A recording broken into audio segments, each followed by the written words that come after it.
ஆண்டவராகிய இயேசு கிறிஸ்துவின் நாமத்தினால் உங்களை வாழ்த்துகிறேன். இன்றைய நாட்களிலும் கூட அநேகர் தேவனுடைய ஆவியை பெறாமல், தேவனுடைய பரிசுத்த ஆவியானவரை பெற்றுக்கொள்ளாமல் கிறிஸ்தவர்கள் என்று இருப்பதை நாம் பார்க்கிறோம். நம் வேத வசனத்தை பார்க்கின்ற பொழுது லூக்கா 11ஆம் அதிகாரம் 13வது வசனம் இப்படி சொல்லுகிறது: பொல்லாதவர்களாகிய நீங்கள் உங்கள் பிள்ளைகளுக்கு நல்ல ஈவுகளை கொடுக்க அறிந்திருக்கும் போது பரமபிதாவானவர் தம்மிடத்தில் வேண்டிக் கொள்ளுகிறவர்களுக்கு பரிசுத்த ஆவியை கொடுப்பது அதிக நிச்சயம் அல்லவா என்றார் என்பதாய் எழுதப்பட்டிருக்கிறது. நாம் தேவனிடத்தில் வேண்டிக் கொள்ளுகின்ற பொழுது நிச்சயமாகவே பரிசுத்த ஆவியானவரை பெற்றுக்கொள்ள முடியும். ஆவியானவர் உறுதியாய் நமக்கு சொல்லுகிற காரியம் ரோமர் 8:16 இப்படி சொல்லப்பட்டிருக்கிறது. ரோமர் 8:16 நாம் தேவனுடைய பிள்ளைகளாக இருக்கிறோம் என்று ஆவியானவர் தாமே நம்முடைய ஆவியுடனே கூட சாட்சி கொடுக்கிறாராம். நாம் தேவனுடைய பிள்ளைகள் என்று ஆவியானவரே நமக்கு சாட்சி கொடுக்கிறார். அதேபோல் நமக்கு கொடுக்கப்பட்ட பரிசுத்த ஆவியை பாருங்கள். ரோமர் 8:15 இப்படி சொல்லுகிறது: அந்தபடி திரும்பவும் பயப்படுகிறதற்கு நீங்கள் அடிமைத்தனத்தின் ஆவியை பெறாமல் அப்பா பிதா என்று கூப்பிட பண்ணுகிற புத்திர சுகாரத்தின் ஆவியை பெற்றீர்கள் என்று எழுதப்பட்டிருக்கிறது.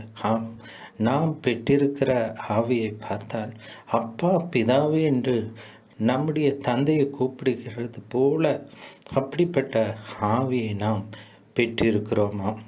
அதேபோல் நாம் யாரால் நடத்தப்பட வேண்டும் என்று வேதவசனம் சொல்லுகிறது என்று சொன்னார்.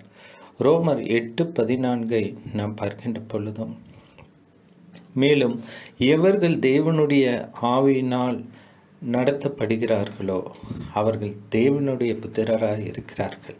நாம் ஒவ்வொருவரும் தேவனுடைய ஆவியினால் நடத்தப்படுகின்ற பொழுது நாம் தான் தேவனுடைய புத்திரர், தேவனுடைய குமாரராக இருக்கிறோம் என்று வேத வசனம் சொல்லுகிறது.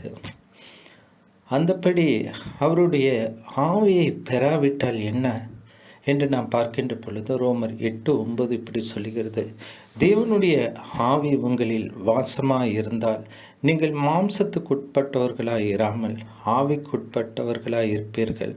கிறிஸ்துவின் ஆவி இல்லாதவன் அவருடையவன் அல்ல என்று சொல்லப்பட்டிருக்கிறது. அதாவது கிறிஸ்துவின் ஆவி, பரிசுத்த ஆவி நம்மில் இல்லாவிட்டால் நாம் அவருடையவர் அல்லவாம், கிறிஸ்துவினுடையவர் அல்லவாம் என்று சொல்லப்பட்டிருக்கிறது.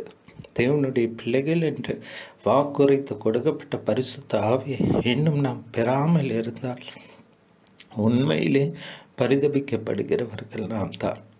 தேவனுடைய ஆவி ஒவ்வொருவருக்கும் கொடுக்கப்பட்டிருக்கிறது.